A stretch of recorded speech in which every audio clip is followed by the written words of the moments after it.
Well, folks, we just got back from taking this thing off-road for basically the first time since I've owned it. Well, technically it's the second time, but it was the first time where it went through any kind of deep water.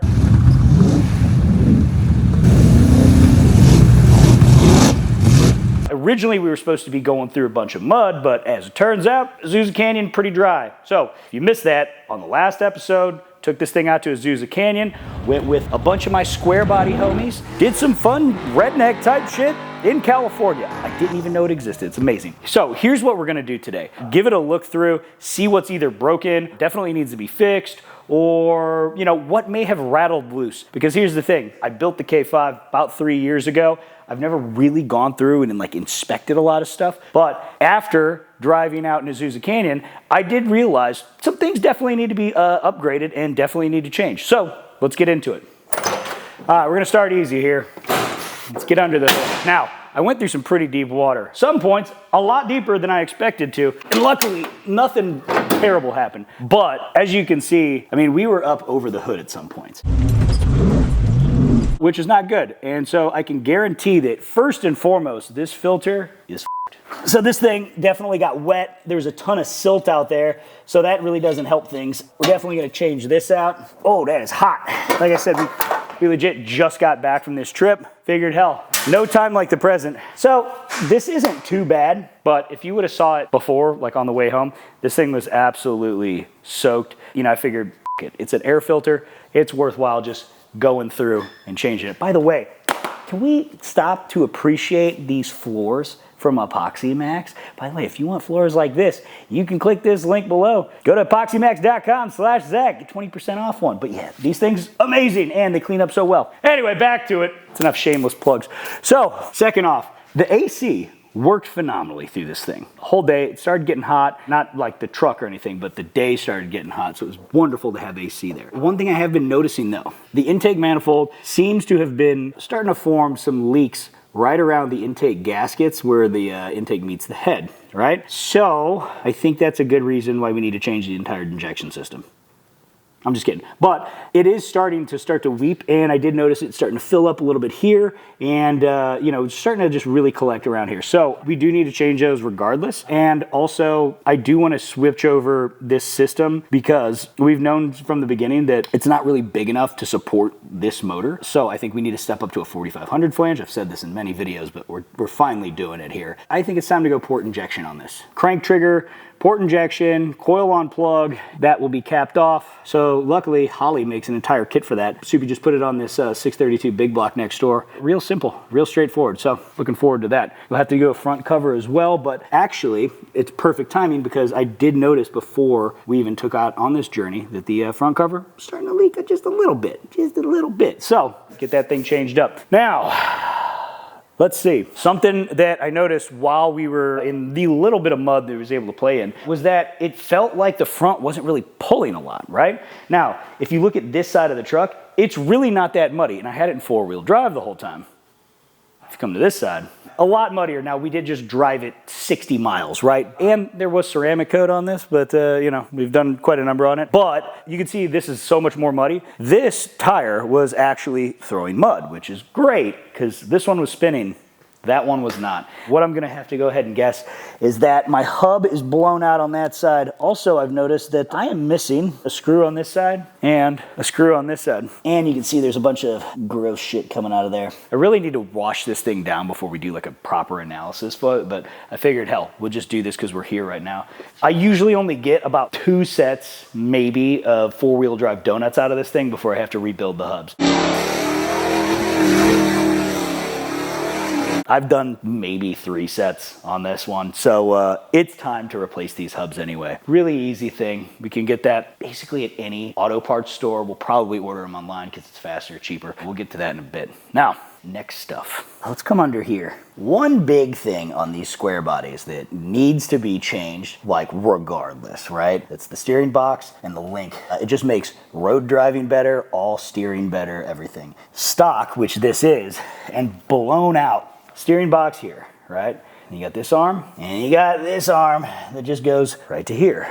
And that attaches to the driver's side knuckle. This makes the steering kind of, well, really fast, and you hit bumps, it wants to just like yank it any way you want, right? And it's not very stable, right? It's a lot harder to stabilize. Now this is definitely not that stable regardless, because this steering stabilizer shock here is old as Xander here behind the camera, if not older. So this steering definitely needs a big upgrade. Now I originally wasn't gonna do anything with it because I was like, I don't know how long I'll keep the Dana 44. But realistically, I'm not gonna do anything super crazy with this truck. I want it to remain an easy street truck, and you know, I like 6-lug stuff. So what we need to do is crossover steering. What that does is basically all these kits are pretty similar, but I know Off-Road Design makes like a direct kit with like everything you need, but they give you a 2-wheel drive steering box. And so the arm actually goes this way. Instead of this rod that connects to here, a driver's side knuckle, there's a big old rod that'll come all the way down, come across here, and that'll connect right here to the passenger side knuckle. And that lengthens that rod, and you get a lot more torque on everything, and a lot more control over everything. And then, you know, there's all sorts of different kits. Like you can get, like Reed makes knuckles for these that are much beefier, and then you can actually increase the height of like where that is just depending on your lift or, you know, how you want to run it. I want to keep this pretty low because I do want it to fit in my parking garage. After all, we put mufflers on it for my neighbors in HOA, so I might as well can be able to park it there. Anyway, more on that. Let's move on. Okay. I love this interior that the homies over at New Line did, and I actually took the time to wrap it in carpet protector so that we didn't screw it up while we were out there. But anyway, back to the steering. So square body steering is typically heaps of shit, right? And one of the most common things you run into with square bodies is your steering column being now, this wasn't that bad, but after jamming and hitting some rocks and doing all that, see that? Used to be just this. Now it's this.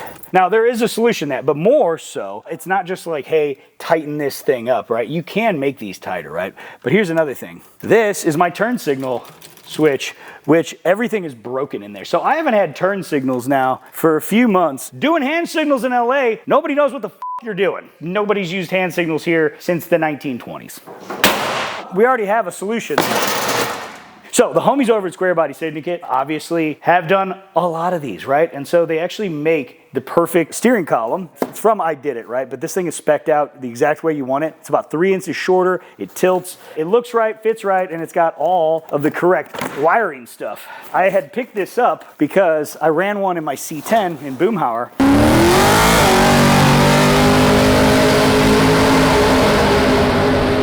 It was a night and day difference. This is a full unboxing of this thing right now. I mean, you can see what it's all about.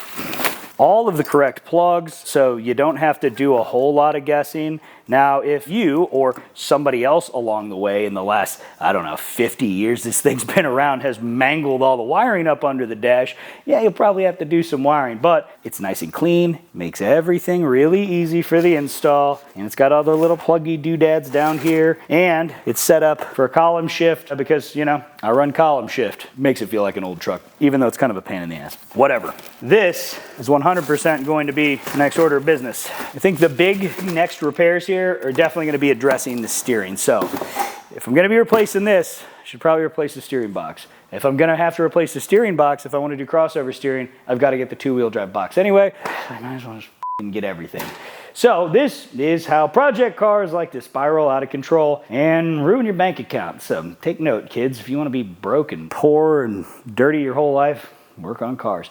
Anyway, let's move on. So next order of business, exhaust. Yes, recently I did change the exhaust. Come on down here. If you didn't see this in a prior video or anything, I had these Valvetronic mufflers sitting at my place because I was gonna put them on the Corvette, but I didn't. So I figured, hell, this thing was so damn loud, I might as well throw them on and see if I could have some sort of like switchable exhaust. And you know what? It did make it quieter. It's still pretty loud to most normal people.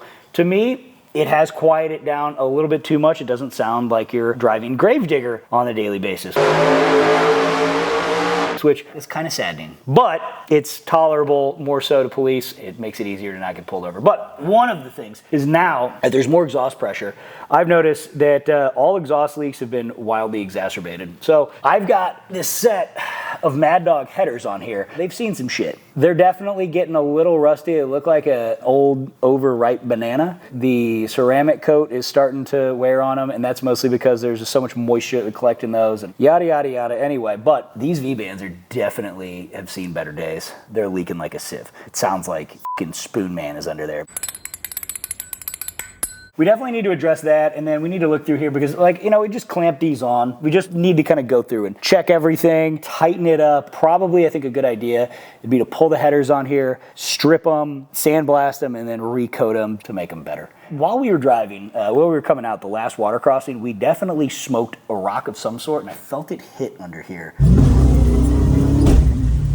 real good. So we should take a look at what we hit, and I already see it. It's the muffler on that side. Right out of the gate, I can kind of see it. The old Valvetronic took a little bit of a hit, but you know what? It actually held up really good. It didn't crack. Nicely done, boys. You know what? Kudos to the Valvetronic guys, because these things, they went through some shit, and I ran it lean on the way back from Vegas, which you can see. We got that all dialed in now. So while we're down here, we're gonna just take a look through and make sure that none of the important things are leaking or hit. Oil pan looks good. Oil filter wasn't crushed. That's perfect. Trans pan's good. No more dent than what was already there from, well, yours truly. Actually, but while I'm down here, I did notice something. The body mounts on this thing are roached out. The leaf spring shackles are pretty clapped as well. Now, I never replaced that. I did replace the leaf springs when I first was putting this together, but I didn't do the shackles. So replacing these would be a good idea. It'll help at least slightly stiffen some stuff up. But yeah, the body mounts here are rotten. I mean, I don't know what that one looks like. This one's got a massive crack in it. That's blown out. That definitely needs to be changed. So I think we should go through, change all the mounts, and oh shit, the bump stops are destroyed on this thing. All right, so these are the bump stops here, and I'm not gonna lie, those are dead. You know, that's your kind of like last ditch effort into keeping the axle from going way too far up here. Luckily, I do have this crossover brace from Off-Road Design, which will, you know, stop the diff from going into the oil pan, so that's nice. But you know what? Those definitely need to be changed because, damn, somebody was getting after it, bro. Transmission looks great. This fucking Gear Star has taken a lot of abuse. That's amazing. I'm looking under here, and definitely the valve cover gaskets need to be replaced. So we'll put that on there too. And we might as well do exhaust gaskets. Oh, we need to clean this thing first. All right, I'm coming up. You know, one last really important thing to do would definitely be I need to go through and check all the grounds here, clean everything up, and just check out where the wires are passing through the firewall, because chances are there could be a few that maybe don't have grommets, or maybe in an old grommet. You know, the last thing I want is for wires being chafed through old rusty metal. So let's look at the list. So here's what we got so far. Steering column, get a 2-wheel drive steering box, crossover steering kit, steering stabilizer, front leaf spring shackles, Dana 44 locking hubs, new body mounts, new bump stops, new air filter, might as well do spark plugs, definitely valve cover gaskets and exhaust gaskets and new V-bands. We'll save all the rest of this stuff up top for the injection kit like I was talking. We're going to do that later. Need some dash trim. That's one thing I keep forgetting to get. Fix a door handle on the passenger side because Vinny ripped that off. There's a tailgate rod that broke off that needs to be there. It definitely needs new window seals and door seals, and the underhood insulation, well, it looks like, well, it's been on fire before. And we need to check the wiring. By the way, this is what we're talking about. Oh, I'm just gonna pull that off now. Oh, this is probably asbestos too. Glad I'm breathing it in. It's probably a way better place I could have done this than inside here, but whatever. How much better that looks already. Who needs insulation? Helps the patina, you know? Accelerator. We're gonna get to ordering those on a later episode. You're gonna see me all fix this haphazardly. Curse a lot. Thanks for watching.